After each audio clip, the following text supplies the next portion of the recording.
So welcome back again. We shall start. So we have seen the first verse of Bhagavad Gita. Now we are proceeding to verse number 2. That is Sanjay Vacha. Dhritarashtra has posed a question to his personal aide or assistant about to narrate about what's happening on that war field. So now Sanjay answers or gives a reply. दृष्ट्वा तु पाण्डवानीकं व्यूढं दुर्योधनस्तदा आचार्यम् उपसंगम्य राजां वचनमब्रवीत्. Here Sanjay is telling, I will read 2 to 3 verses because there is a continuity in that one, so that we can dwell upon those things. दृष्ट्वा तु पाण्डवानीकं व्यूढं दुर्योधनस्तदा आचार्यम् उपसंगम्य राजां वचनम् अब्रवीत्. पश्यैतां पाण्डुपुत्राणाम् आचार्या महतीं च मुं व्यूढां द्रुपदपुत्रेण तव शिष्येण धीमता. अत्र शूरा महेश्वासा भीमार्जुनः समायुधि योधानो विराटश्च द्रुपदश्च महारथः. So here what is Sanjay narrating what's happening on the warfield. He says that now both parties have come together for warfare. That is, Pandavas have also come with well equipped. Kauravas also have come well equipped. They are face to face now, right now. And now the Raja means Duryodhana. Duryodhana, because he was a prince, so he addresses him as the king. Because Dhritarashtra was inevitably blind, so almost entire kingdom was ruled by Dhritarashtra, this Duryodhana, his son only. So Sanjay addresses him as Raja, Vachanam Abraveet. He says that he saw the array of the armies of both Kauravas and Pandavas. Now this Duryodhana drove his chariot to Dronacharya. The one who is wild remains a wild this one. So now what this Raja or Duryodhana is doing is, he saw them.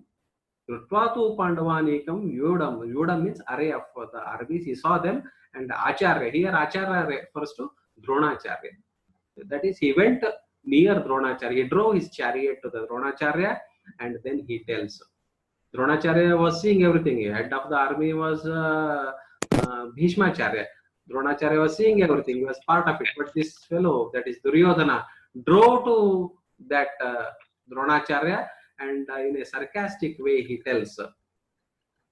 That is, see, wild nature always, that is a taunting nature or a poking nature, this is always exhibited by a crooked fellows or a wicked fellow. So now he is poking Dronacharya.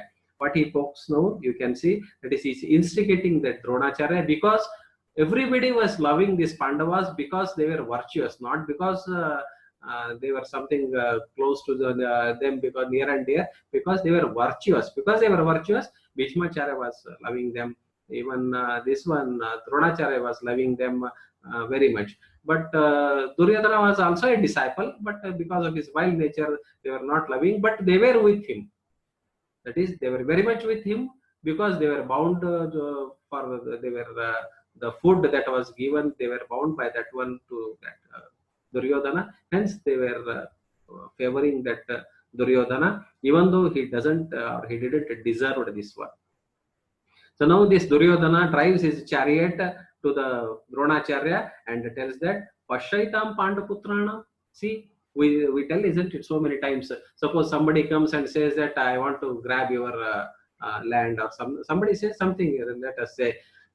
Then we go and say, let me see who and all comes and says that one. Or it can be anything, any particular situation, or somebody unnecessarily wants trouble. Then we also will say, let me see, let them come, who and all they want to come, because we are on the righteous path. Like that, now this fellow Duryodhana is poking Dronacharya and telling that Pashaitam Pandaputran, see the children of the Pandu and their array of the army, how they have arranged this army. Mahatim Chamu, Mahati means a very large army. Chamu means array means arrangement of the army. You see how they have arranged. Vyudam Drupada Putrena, and that is the son of the Drupada, and then this one, son of the Drupada, and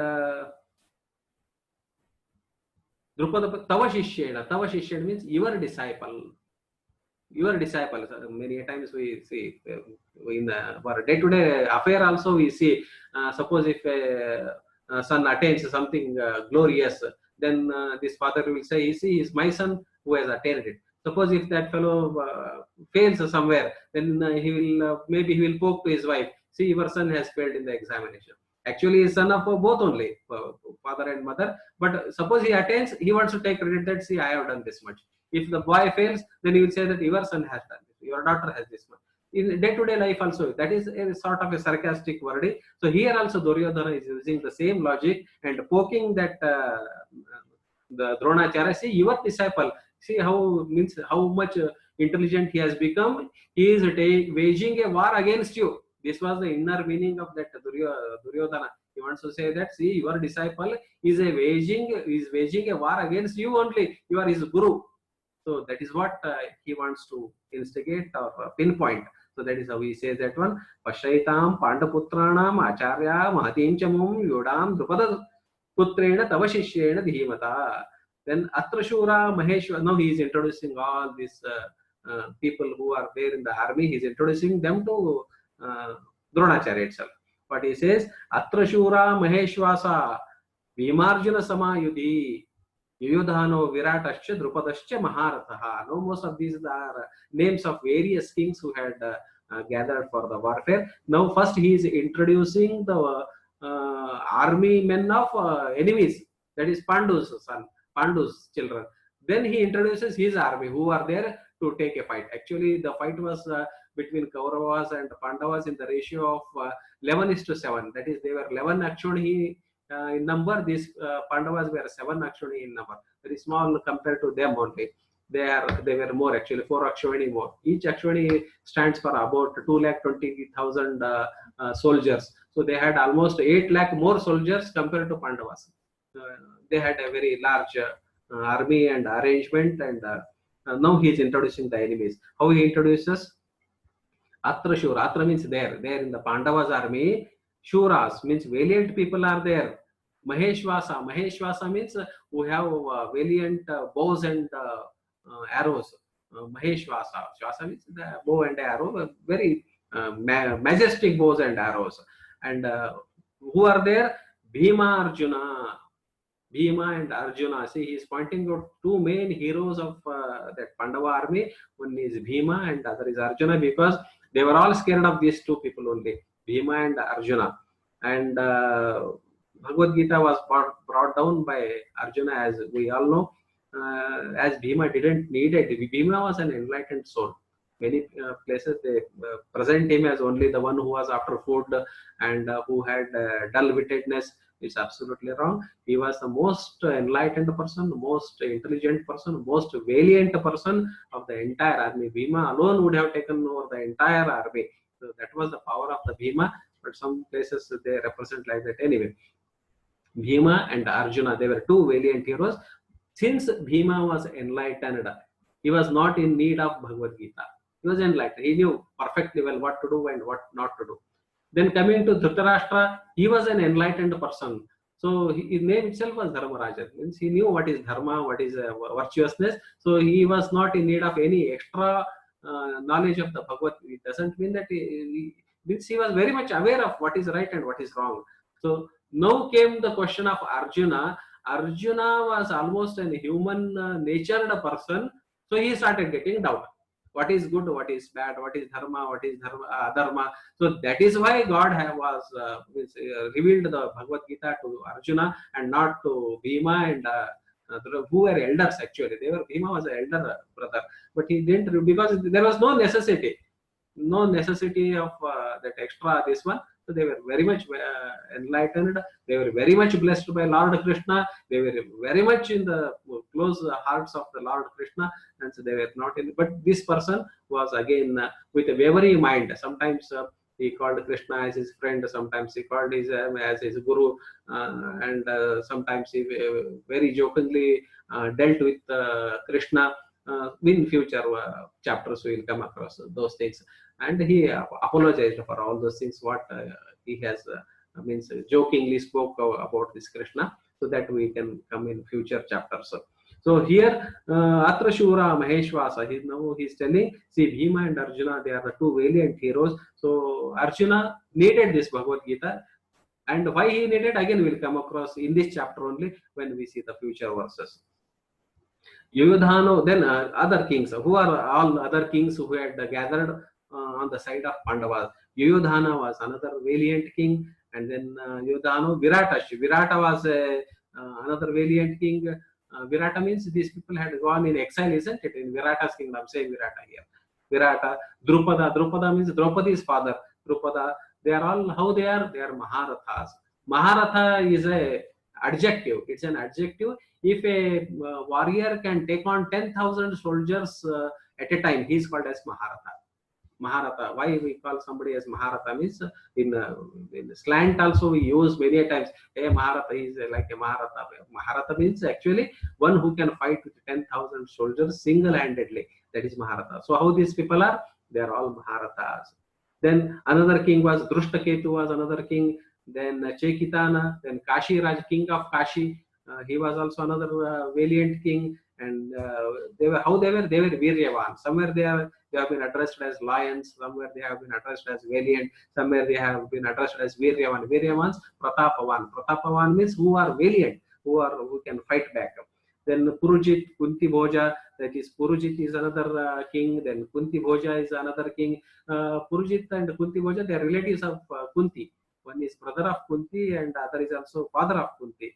And then Narottama means Narapungava means who is a valiant fighter. That is Shaibya, king of Shibi Desha, Shibi country. So Narapungava. Then Yudhamanyu is also another valiant king who was present with this one. And then Uttamauja is another valiant king present in the camp of this Pandavas. Then Saubhadra. Saubhadra means son of Subhadra. Son of Subhadra is Saubhadra. That is Abhimanyu, another hero who died, who lived for a short period of time and died an untimely death. That is Saubhadra. That is named after their mother Subhadra. Subhadra's son Saubhadra. So there is a practice of naming like this in Sanskrit. As we say Devaki Nandana, we say son of Devaki. Yashoda Nandana, we say son of Yashoda. Like that, this practice is very much very old practice. Dasharati, we say. Dasharati means son of Dasharatha. The son of Dasharatha is again, as last time also we were discussing, it is Rama only. Even though Lakshmana is there, Bharata, Shatrugnas are there, but the eldest one is Rama, so it is addressed as Dasharati. So that is how these various Uttamauja, Saubhadra, Draupadi, and children of Draupadi. Draupadeyasya Sarva Eva Maharatha. Draupadi had 5 children. Many people are not aware of this one. She had Draupadi had 5 children. They are Sutakirta, Shatanika, 5 children, each born to one to Dhritarashtra, one to Bhima, Arjuna, Nakula, and Sahadeva. So she had 5 children. How they were? They were Maharathas. That is, each one was capable of taking fight with 10,000 soldiers. So they were also very influential and very much valiant children. Then this is what the introduction of Pandava's army. Pandava's army has been introduced now. Now Duryodhana goes on to introduce the army of his camp, that is his own army. Then he says, Asmakam tu Vishishtaye Tannibodha Dvijattama Nayaka Mama Sainyasya Samgnartam Tan Bravinite. I would like to reveal or I would like to tell who and all have joined our army. I will introduce them. Then Dhritarashtra this continues. Then he says, now Duryodhana is introducing to Dronacharya who are the army men who have come or assembled there. Bhavan means you are there. Dronacharya, you yourself are there, who is a valiant one from our side. Bhishma is another valiant hero, age-old hero who had a boon of this one death at his own will. So this was the power granted to him by his father. So he says, Bhavan, Bhishmascha, Karnascha. Karna is also there. Another valiant king. Karna is there. Krupacharya is there. Krupacharya means Dronacharya's wife's brother is Krupacharya. Krupascha. They all have gathered here. Then he says Ashwathama, son of Dronacharya. He is a very valiant. This one, in fact, in the entire army of this one, he is one of the most powerful person is this Ashwathama. because it is said that he was a partial incarnation of Lord Shiva or Lord Shankara, Rudra. So in fact, he was the most powerful person, but very unfortunately, because of his company with a bad, he fell in the company of bad people of Duryodhana. So he met his in tragic this one, and it is said that till now he is alive and he is not dead because of the curse of Lord Sri Krishna. So that is Ashwatthama. Means we should know the importance of these characters, how powerful and how important these characters are there. Then Ashwatthama, Vikarna. Karna, Vikarna. Karna, you all know that eldest son of Kunti, and Vikarna is third brother of this Duryodhana. Duryodhana, second Dushasana, third is this Vikarna only. So this Vikarna, he acted, he was what you call, he was a deceiving type of person. Externally, he used to speak very good words, but internally, he was a very wild soul or a very crooked fellow. During disrobing of this Draupadi also, he was the one who objected it, and he said that you should not have done this, what you are doing is wrong. He objected in fact, but actually in reality, from inside he is villainous, but soft spoken. From externally, he used to speak very beautiful words. So that was Vikarna. Then Somadatti, another one, Somadatta, son is Somadatti. Somadatta, he also participated in the warfare. Then again he goes on to continue. Annecha bahava shura madarte takta jivitaha. See how the crooked fellows mindset churns themselves, means they know that they are going to be defeated, isn't it? The one who is righteous, he is very much confident in himself and he induces confidence in others also. One who is villainous, he knows from inside that one day he will have a bad dog's death. That's what has happened to that. What is that? Kasab also met the same fate. That Laden also met the same fate, and this Kanpur wala, Vikas Dubey also met the same fate. They know internally that they are bogus fellows. So that is what is. So now this Duryodhana also knows it, and he is revealing secret. Not the secret means it is coming in his mouth automatically. Those words, what is there in the mind, that is coming out. He says, "Madarte tekta jivita." For my sake, they have come here to die. Tekta jivita. Jivita means their life. Tekta means sacrificed. For my sake, Madarte. For my sake, they have sacrificed their lives, and they are now standing to fight from my side. So this is how he has accepted in the beginning itself, in a very, because that is a thought process. What is there in the mind will come in the on the tongue, and it will come in our body. Same becomes mind, the body, and action. Same thing. So then he says that Nana Shastra Praharanaha Sarve Yuddha Visharadaha. Visharada means super intelligent. All these fellows are very intelligent fellows, are very good at warfare. They have variety of weapons with them. They know how to use a variety of weaponry, and they all have gathered for my sake. They are ready to die for my sake. That's what this Duryodhana is introducing. Then further he says, Aparyaptam tadasmakam balam bhishmadirakshitam paryaptam tyudamesham tyudametesham balam bhimadirakshitam. What he is telling is, Aparyaptam tadasmakam balam bhishmadirakshitam. So here one beautiful word they have used. We say that this diamond is there. Let us say some diamond or something is there. It is priceless. We use a word priceless. Priceless means what? Wherein you cannot tag a price for that one. It is so precious. Other thing is that priceless means there is no price for it. So both meanings are quite possible, isn't it? Suppose if I hold a soil, fistful of soil in my hand, I say that this soil is priceless. Priceless in the sense you cannot tag any price to this one. That is, it is very precious, and it is priceless also, because somebody asks, hey, you give that soil to me from your fist, means I am happy to give. I don't bother to give. You take one more fistful of soil also. It is priceless also because it's available freely. So this priceless word is again has a double meaning here. So that is how aparyaptam tadasmakam. Aparyaptam means, paryaptam is enough. Aparyaptam means not enough. So Duryodhana wanted to convey this, that they are only 7 Akshvanis in number, we are 11 Akshvanis in number, they are insufficient, we are sufficient. This is what he wanted to convey. But intelligent saints, they derive the meaning in this fashion. They say that Paryaptam means it's enough. Bhima, Arjuna, they are enough for killing the entire Duryodhana. That is enough. We are no, not the question of number. It is enough. That is enough to destroy the army. So that meaning also can, because like a priceless only, we can derive that meaning also. Aparyaptam tadasmakam balam bhishma virakshitam, and paryaptam tadavetesham balam bhima paryapta. It's enough. They are quite sufficient to take on the fight with this 11 actually. This is also another meaning deciphered by enlightened saints and sorts in their books, on the Raghavendra Swami's book and all. If you read Madhvacharya's book, if you read, you will get these meanings.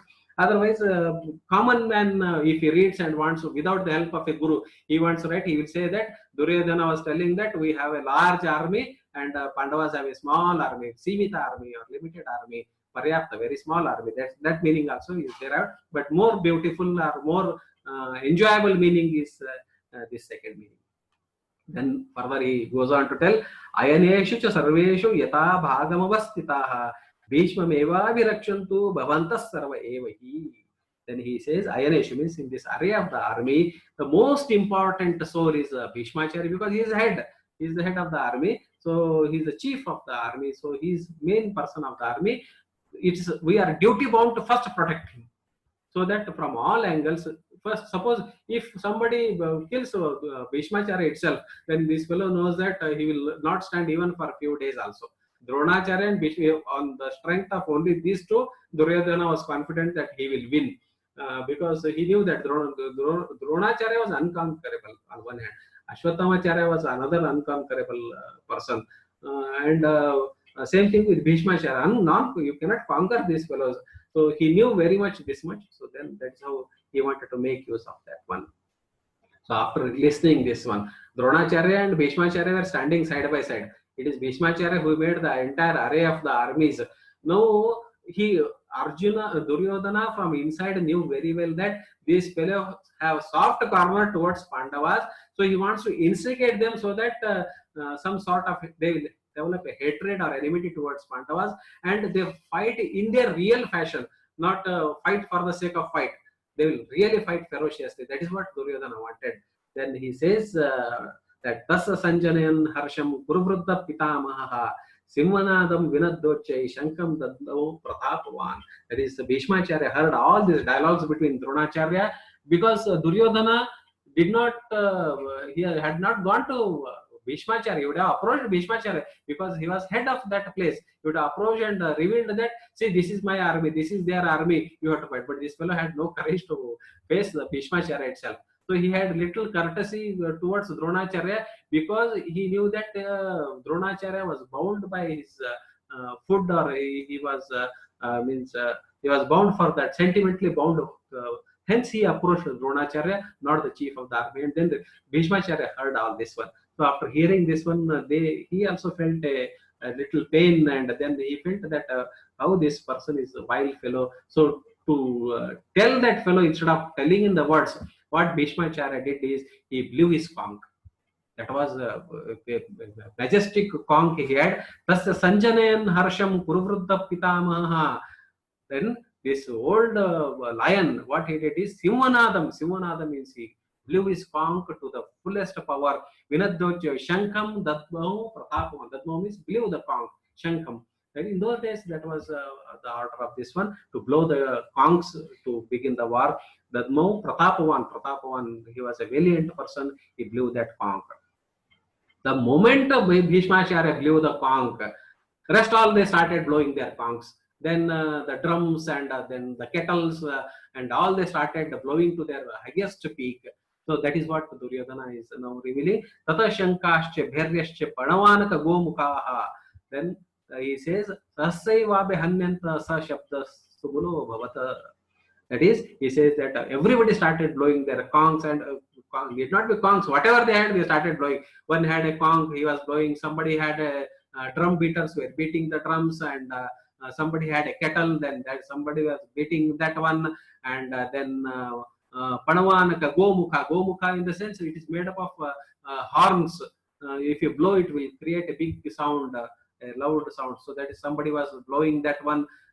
How this sound became, it became so much noisy and a crazy, a frenetic type of sound was created. That is what he was. Sa Shabda Stumulo Bhavata. That means it started resonating the entire skies. Everybody was blowing their conchs. Everybody was beating their drums. And variety of, somebody was with a trumpet, somebody had a horn to blow, somebody had a drum to beat, somebody, they were all, so that to put a sort of inspiration, to get that X factor, to get that zing factor to start the fight. So that is what they were doing here. So this is the culmination. Now he has already introduced. Duryodhana has introduced who are there with him. Duryodhana has introduced who are there with this Pandavas. Now what is happening further? Tata Shvetair Harer Yukte Mahati Sandane Sito Madhavav Pandavascheva Divyau Shankau Pradadmatu. That is there in that war field. Tata means there in that war. Shvetair Harer means with white horses that were tied to the chariot. In Mahati means a beautiful, Sandanes means chariot. In a beautiful chariot, they came, Madhava, Pandavaschaiva. Madhava, that is Lord Krishna also came, and Pandava, that is Arjuna also came. Divyau Shankau Pradatmatu. They also blew their conchs. How their conchs were there? They were also majestic conchs. Divyau means divine conchs. They also blew their divine conchs. Now it is Lord Krishna is addressed as Madhava, not as Krishna. Madhava, and Arjuna is addressed as Pandava. That is, as I said, Dasharati means mainly we connect to this one only, Rama only. So like that here also Pandava means mainly it is Arjuna, because no true Arjuna God is revealing this gospel. So hence when we say Pandavas, Pandava is another name for this Arjuna, because he is the main hero who is taking on, or he is putting all the human beings the knowledge how to do, what to do when we are in crisis. Now Madhava means is a split as Ma plus Dhava is Madhava. Just I will tell you beautiful how Sanskrit language and words are so good. I have not learned Sanskrit. Up to 42 years I was not knowing anything about Sanskrit. So whatever is there is because of the blessings of my Guru. Whatever he has given the knowledge, I have parroted or puppeted it and then revealing to you.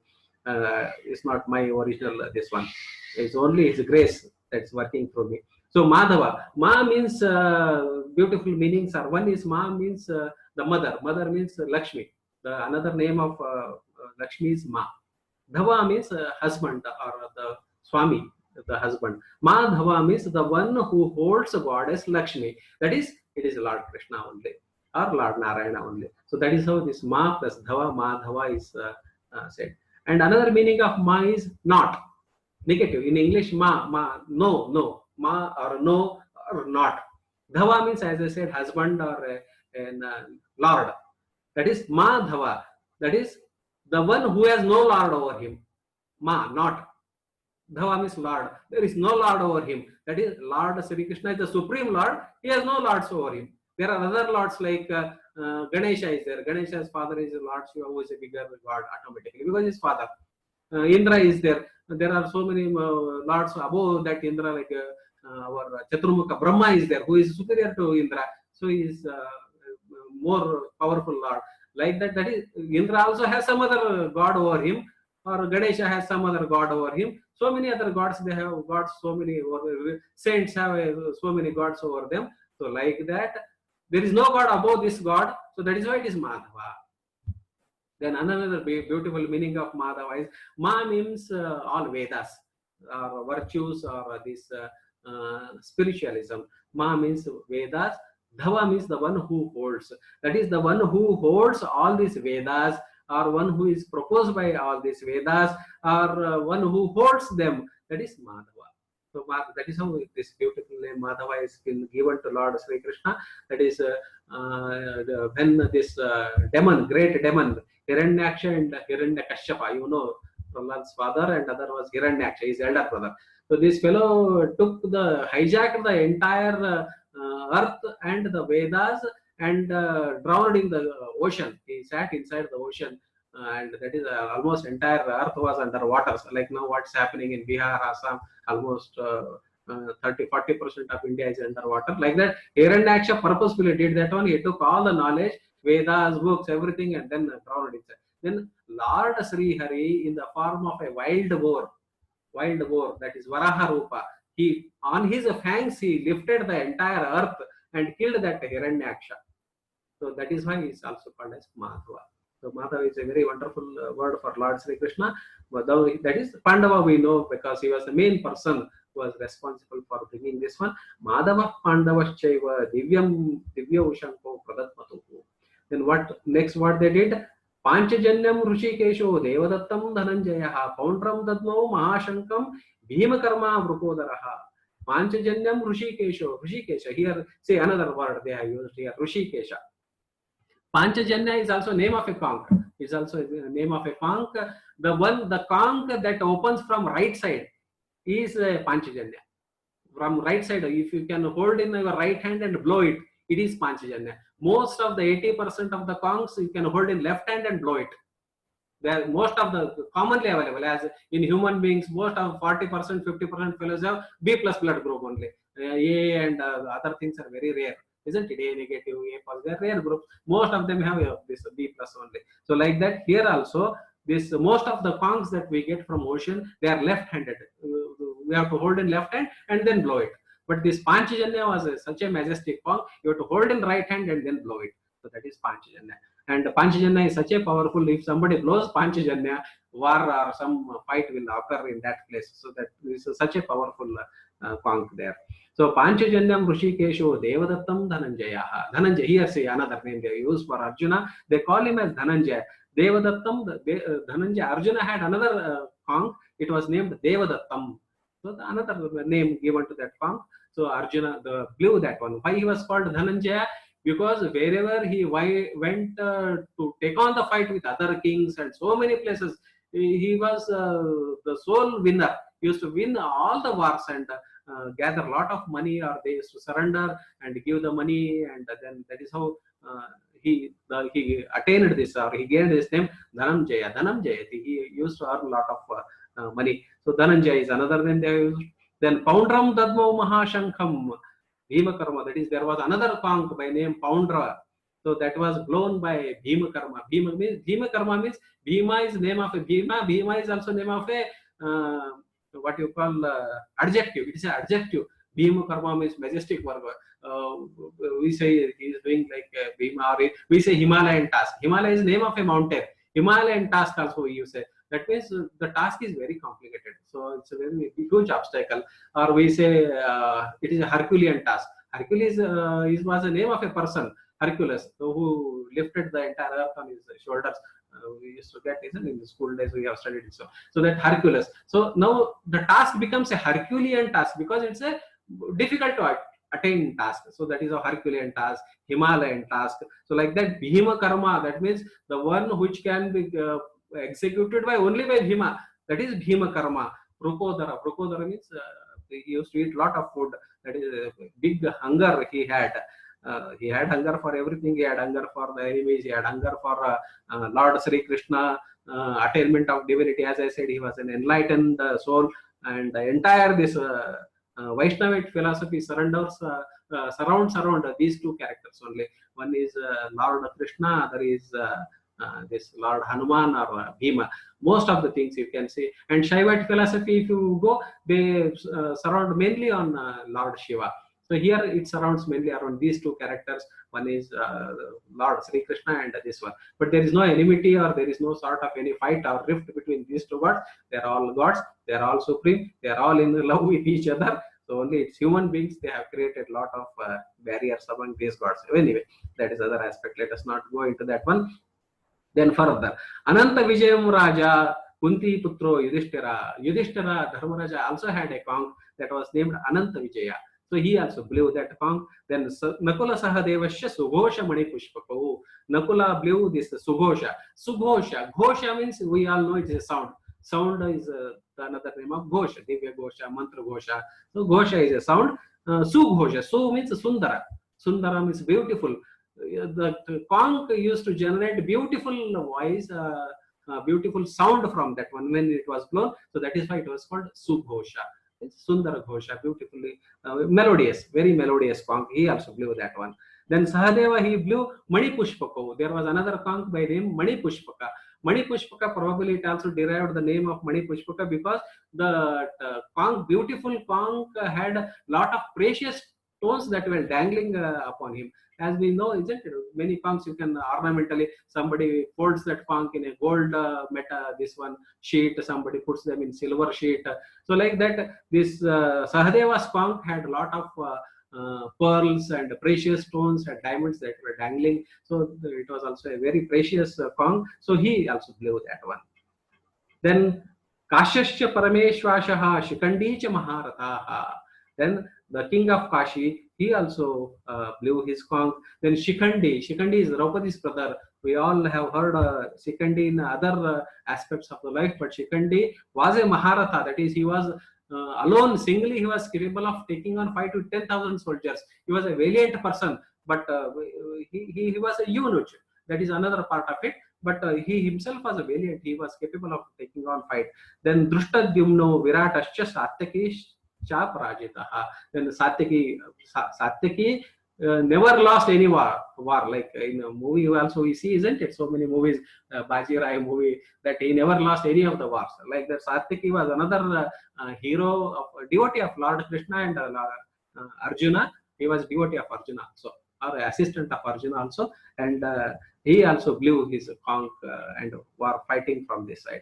Then Drupado Draupadeyasya Sarvashah Prithivipate Saubhadrasya Mahabahu Shankan Dadmu Pratak Pratak. Then all of them blew their shankas or their conchs. That is, Abhimanyu also blew a conch. Then children of Draupadi also blew their respective conchs, whatever they had. So major conchs that were there, it was again described here. Then how it was, the scene, Sagosho Dhartarashtan Hridayani Vedarayata. This sound itself made this Duryodhana nervous. It was such a powerful sound, resonated, that Duryodhana became nervous there itself with that sound itself. Then Atha Vyavasthitan Drushva Dhartarashtan Kapidvajaha Pravrte Shatra Sampate Dhanuridyamya Pandavaha. So this is the crux of, we have reached a point of what is called as crux of this Bhagavad Gita. How this Bhagavad Gita became majestic throughout the world. It starts from this one only. I will read one more. Then we'll come to this crux of this one. Atha Vyavasthitan Drushva Dhartarashtan Kapidvajaha Pravrutte Shastra Sampate Dharuryama Pandava. Rushikesham Tadavakyam Idamaha Mahipate Arjuna Vacha Senayor Ubayor Vadde Ratam Stapayamechyuta. So this is the crux of the entire this one. Now we start what is the character of Arjuna, what he said here, why he wanted to say that one, why now it is sort of something like an as you say, not exactly an order, or telling rightfully, please do this one. So like that, Arjuna is telling to Lord Sri Krishna.